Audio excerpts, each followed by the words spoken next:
मुझको ये तेरी बेवफाई मार डालेगी, लगता है मुझे ये जुदाई मार डालेगी, मुझको ये तेरी बेवफाई मार डालेगी हो।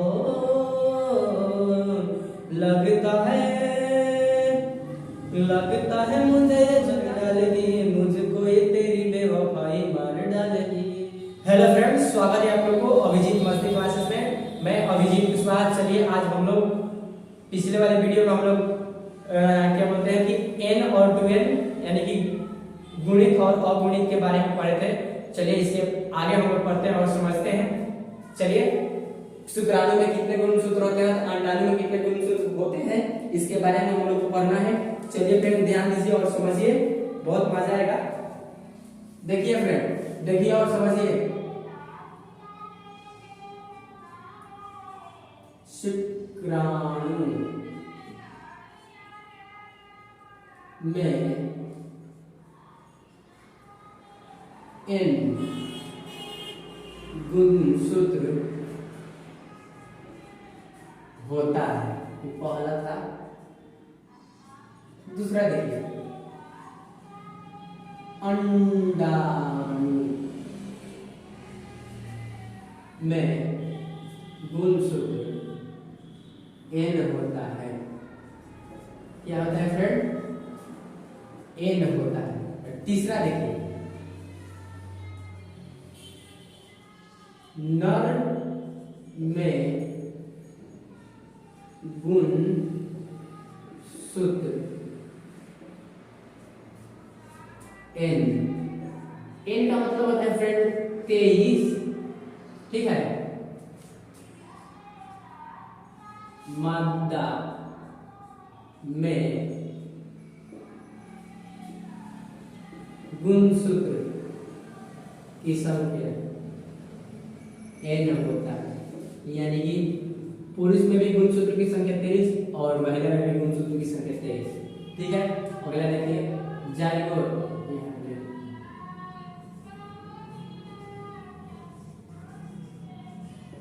जाइगोट यानी कि युग्मनज में गुणसूत्र की संख्या 2n होता है। सूत्र है 2n, यानी 2n का मतलब क्या होता है? 2n का मतलब यहाँ पे देखिए, n का मतलब 23, 2n का मतलब 46, ठीक है फ्रेंड। चलिए आगे देखिए और समझिए। अगला देखिए, शुक्राणु में गुणसूत्र की संख्या हो गया। देखिए फ्रेंड, मैं शुक्राणु लिखा हूं, शुक्राणु में गुणसूत्र की संख्या यानी कि 23।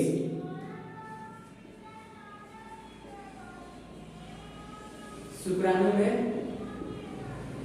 गुण सूत्र की संख्या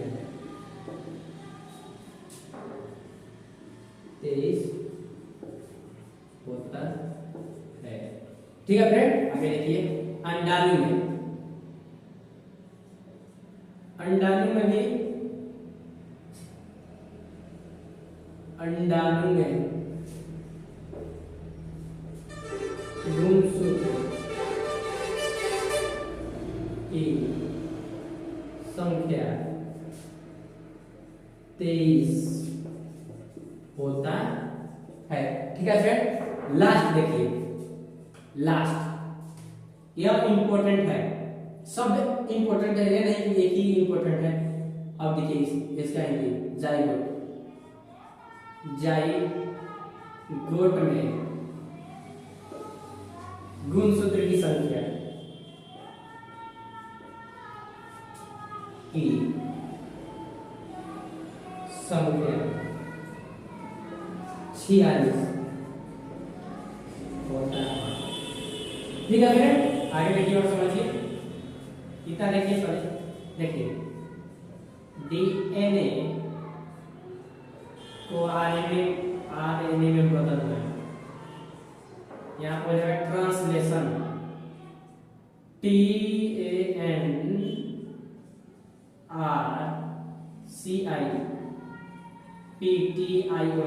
ट्रांसक्रिप्शन यानी कि अनुलेखन। और आरएनए से इधर बनना, आरएनए से प्रोटीन का बनना ट्रांसलेशन,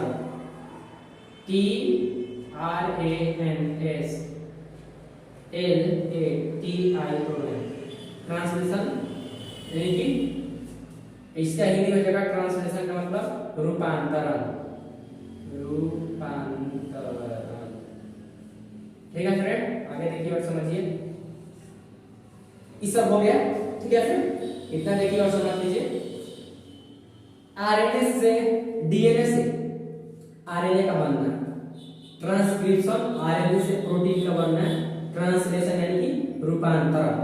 तो इन दोनों की, इन तीनों की अध्ययन करने की प्रक्रिया को सेंट्रल डोग्मा कहते हैं। क्या कहते हैं फ्रेंड? Central dogma. चलिए देखिए, central dogma,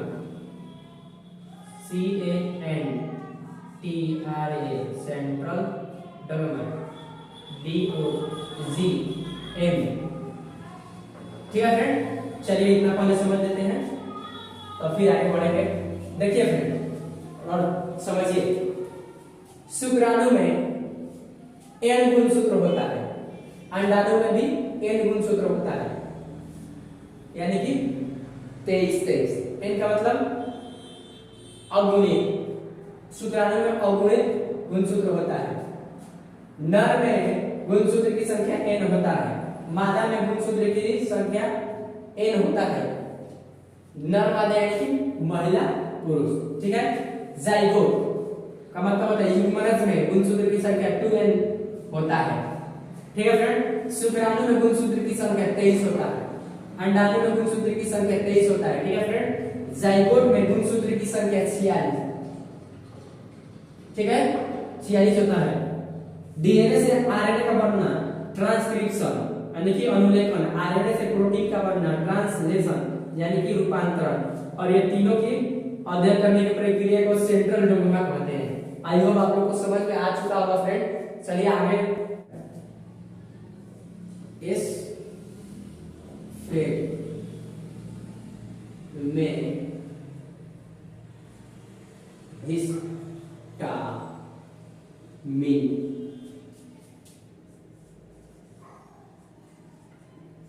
histamine protein active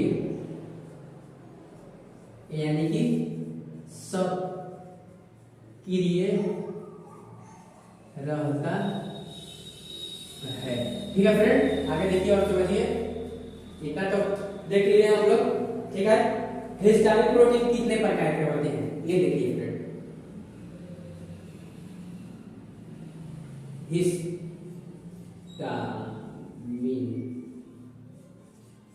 protein 5 प्रकार के होते हैं फ्रेंड। हिस्टामिन प्रोटीन 5 प्रकार के होते हैं।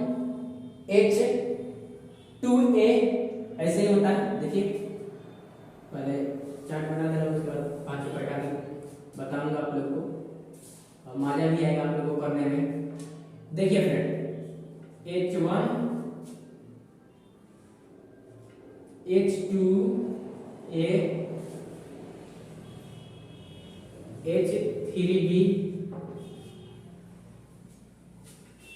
तीसरा हो गया, और चौथा देखिए H3, और पांचवा देखिए H4। ठीक है फ्रेंड, आगे देखिए और समझिए। ये 5 प्रकार हो गया। आगे देखिए, गुणसूत्र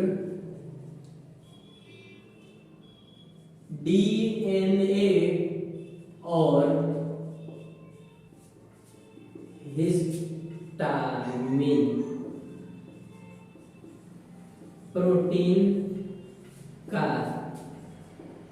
बना होता है। ठीक है फ्रेंड, आगे देखिए। दूसरा देखिए, दूसरा बहुत बढ़िया है। डीएनए गुणसूत्र में पाया जाता है। ठीक है फ्रेंड, तीसरा देखिए, CHRO, क्रो मो SOME, chromosome, nucleus NUCLES, nucleus,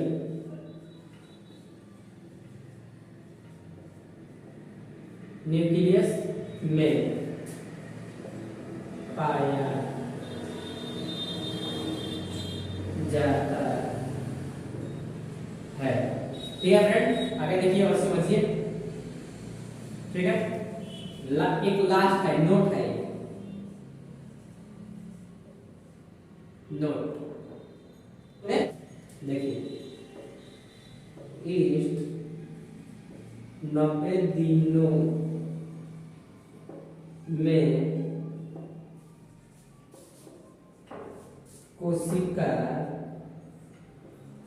चौक पूरा करता है। ठीक है फ्रेंड, चलिए इतना पहले हम लोग समझ लेते हैं, उसके बाद आगे पढ़ेंगे और समझेंगे।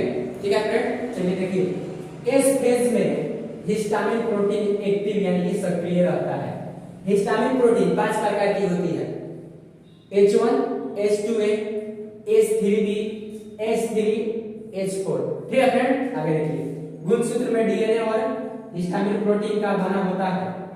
ठीक है, डीएनए गुणसूत्र में पाया जाता है, क्रोमोसोम न्यूक्लियस में पाया जाता है। ठीक है, नोट, ईस्ट 90 दिनों में कोशिका चक्र पूरा करता है। ठीक है फ्रेंड, आई होप आप लोगों को समझ में आया, उम्मीद करते हैं कि आप लोगों को समझ में आ चुका होगा। चलिए आगे बढ़ते हैं और समझते हैं, बहुत ही महत्वपूर्ण टॉपिक है। चलिए ध्यान दीजिए।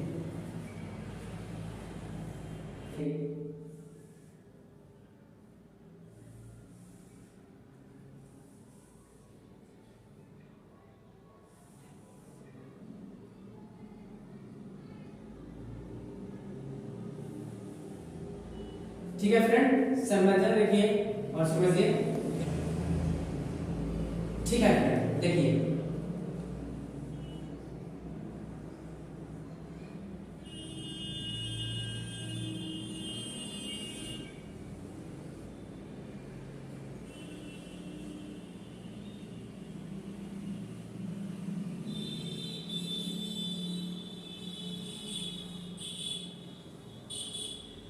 ये सब डीएनए है फ्रेंड, ऐसे ही डीएनए होता है।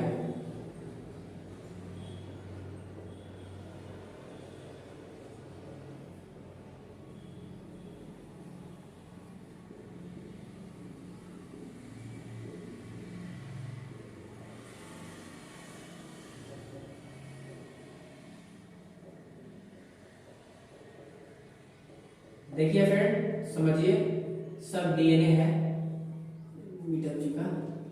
ठीक है, आगे देखिए और समझिए, यह हो गया गुणसूत्र, ये हो गया डीएनए। ठीक है फ्रेंड, आगे देखिए,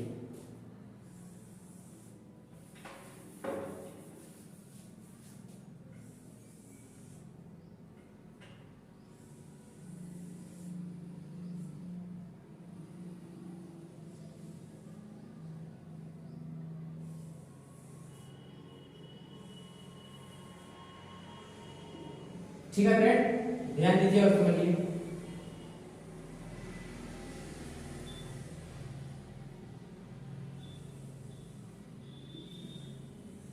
देखिए संरचना बन चुका है, वाला देखिए और समझिए। H2B, H2B और H3, H3, H3, H4, H4, और यहाँ पे देखिए, यहाँ पे क्या होगा, H2A, यहाँ पे भी H2A। ठीक है फ्रेंड, चलिए देखिए,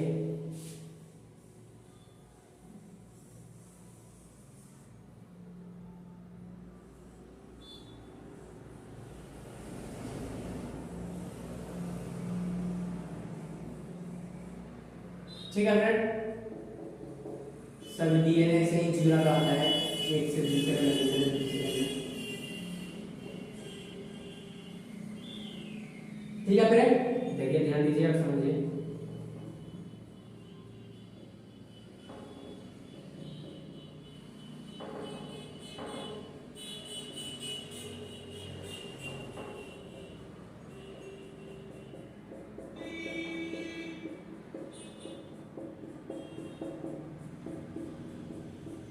सब डीएनए है, ठीक है फ्रेंड।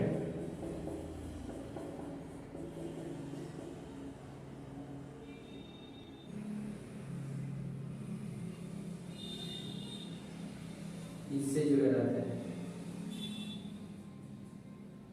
मिस्टर हो चुका अब, ठीक है। देखिए फ्रेंड, ऐसे ही संरचना होता है। यह हो गया गुणसूत्र और ये डीएनए हो गया। देखिए ये झिल्ली जैसी संरचना है, ठीक है। देखिए यानी कि अभी तो हिस्टामिक प्रोटीन की ये संरचना है, और ये बहुत ही मतलब छोटा संरचना, मतलब क्या बोलते हैं, सूक्ष्मदर्शी से देखेगा ना तो ये बहुत छोटा दिखाई देगा, लेकिन ऐसे ही दिखाई देता है, ठीक है। चलिए आगे देखिए, सब इसमें डीएनए जुड़ा हुआ है, ठीक है। चलिए आगे समझिए। आई होप आप लोग को इतना समझ में आ चुका होगा। चलिए आगे बढ़ते हैं और समझते हैं, ठीक है फ्रेंड। चलिए देखिए, इस फेज में सेंट्रोसोम या तारक, इसी का नाम है द्विगुणित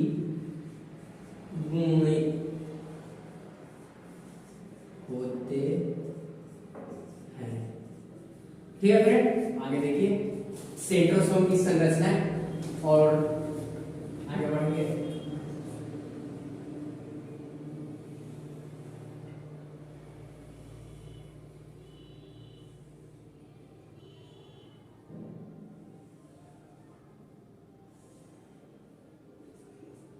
देखिए फ्रेंड, ऐसे ही सेंट्रोसोम की संरचना होती है, ठीक है। आगे देखिए और समझिए।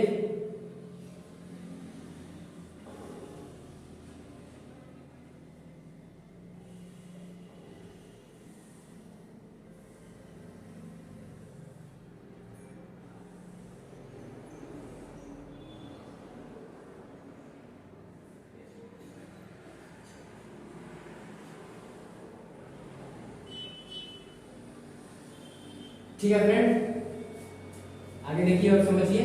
इतना तो पहले देख लीजिए दोनों फोटो कैसा है। दोनों फोटो बहुत ही मजेदार है। और तीसरा फोटो देखिए, सबसे महत्वपूर्ण फोटो तो ये है।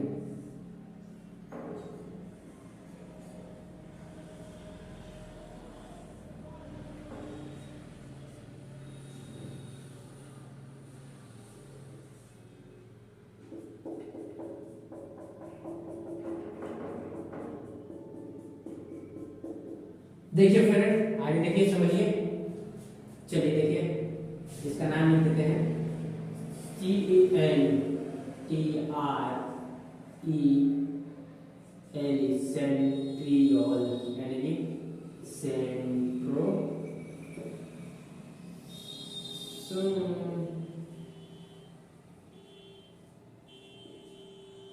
ठीक है फ्रेंड। आगे देखिए, इसका नाम देखिए CENTROSOM,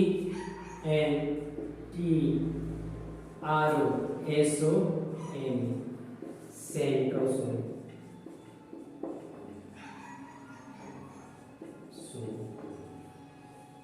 ठीक है फ्रेंड, और लास्ट वाले आपको नाम देखिए और समझिए।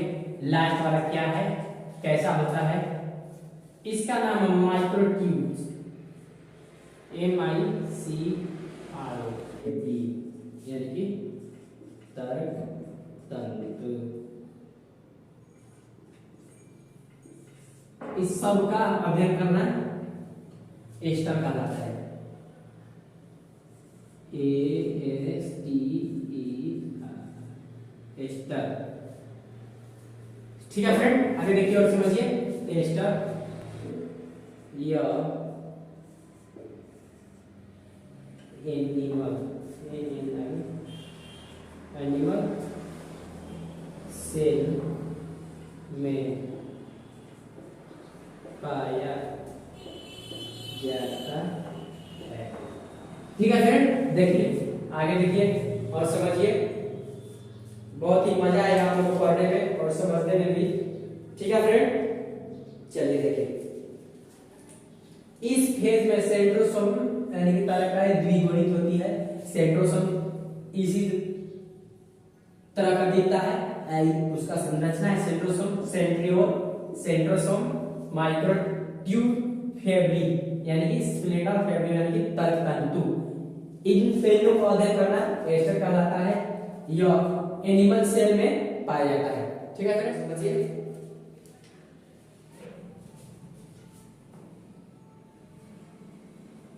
G2 फेज या गैप फेज, गैप फेज। ठीक है फ्रेंड, देखिए, या ग्रोथ फेज,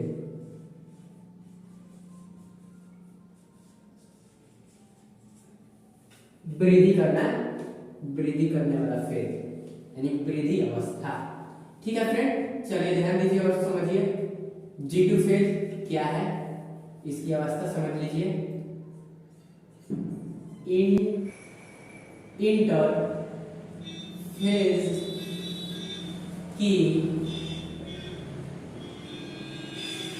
अंतिम प्रवस्था है, यानी कि प्रवस्था मतलब अवस्था। ठीक है फ्रेंड, फेज मतलब अवस्था या प्रवस्था। ठीक है, आगे देखिए,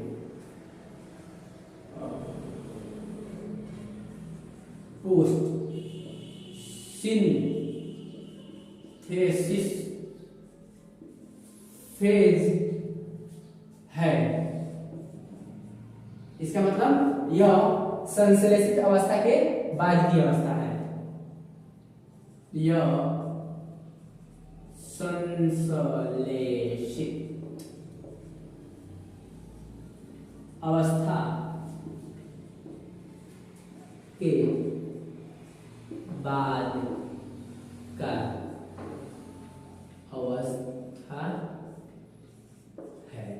ठीक है फ्रेंड, आगे देखिए और समझिए। तीसरा, इस फेज में, इस फेज में सेल और वृद्धि यानी कि ग्रोथ करने लगता है।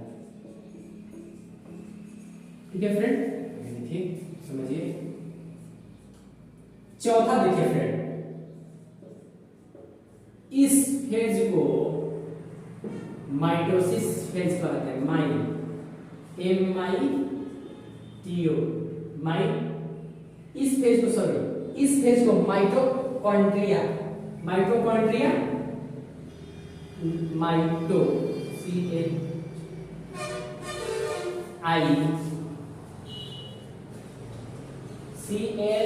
CHONDRIA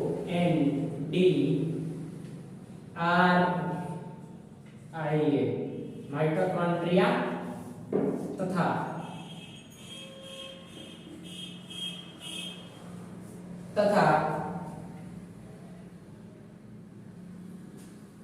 क्लोरो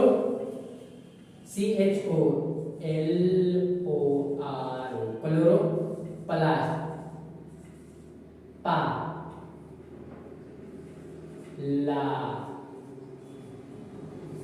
क्लोरोप्लास्ट यानी कि हरितक। ठीक है फ्रेंड, चलिए देखिए और समझिए। हरितक लिख देते यहाँ पे, हरितक का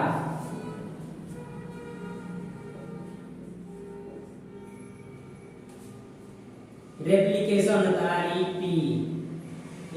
LICATION रेप्लिकेशन होता है। रेप्लिकेशन मतलब प्रतिकृति, रेप्लिकेशन मतलब प्रतिकृति या द्विगुणी। देखिए यहाँ पे लिख लेते हैं प्रतिकृति या द्विगुणी। ठीक है फ्रेंड, मैं पीछे वाले टॉपिक में भी ये शब्द आया हुआ था रेप्लिकेशन, इसको भी मैं फिर से बता दे रहा हूँ। रेप्लिकेशन मतलब प्रतिकृति है या द्विगुणी। आगे देखिए 5वां नंबर,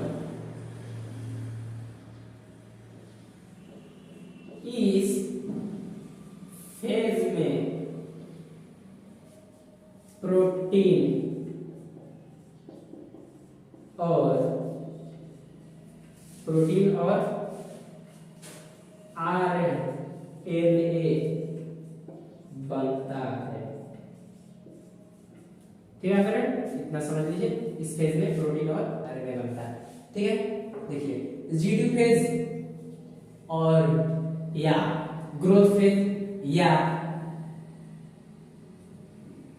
गैप फेज। ठीक है फ्रेंड, इंटरफेज की अंतिम अवस्था है। यह पोस्ट सिंथेसिस या पोस्ट सिंथेसिस फेज है, यानी कि यह संश्लेषित अवस्था के बाद का अवस्था है। ठीक है फ्रेंड, देखिए इस फेज में सेल और वृद्धि यानी कि ग्रोथ करने लगता है। ठीक है, आगे देखिए इस फेज में माइटोकॉन्ड्रिया तथा क्लोरोप्लास्ट यानी कि हरिद्रव का रिप्लिकेशन होता है, यानी कि प्रतिकृति या द्विगुणी।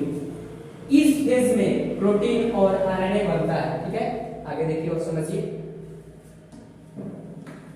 बहुत ही महत्वपूर्ण टॉपिक एम फेज यानी कि माइटोसिस फेज। एम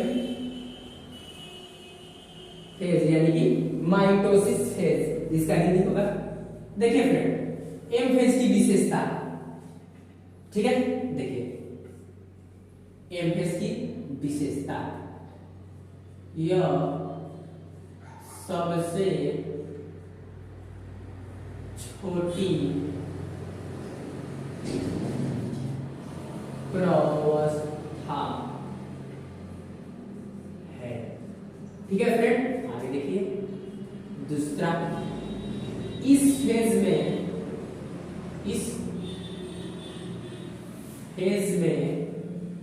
सेल 1 घंटे का समय बीताता है। ठीक है, तीसरा देखिए, इस फेज में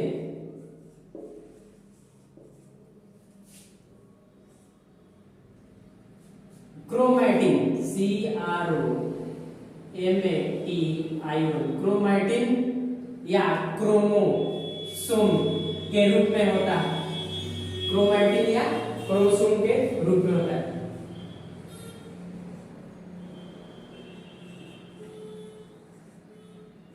के रूप में होता है। ठीक है फ्रेंड, आगे देखिए चौथा, इस फेज में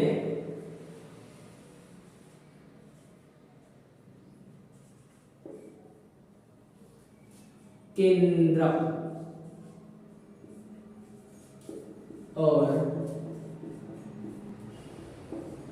कोशिका विभाजन होता है। ठीक है फ्रेंड, आगे देखिए और समझिए। देखिए मजा आएगा आप लोगों को पढ़ने में।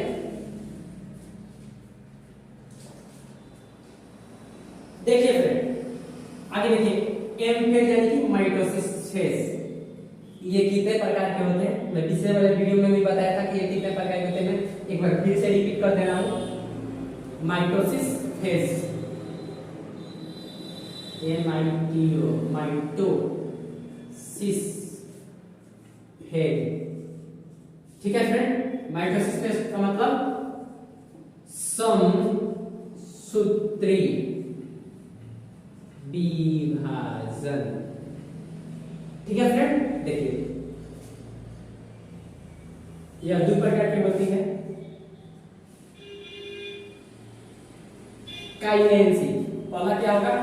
काइनेंसी, KRYO, काइनेंसिस।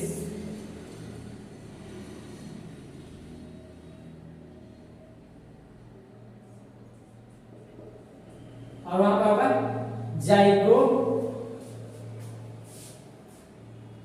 GYTO, जाइटो काइनेंसी,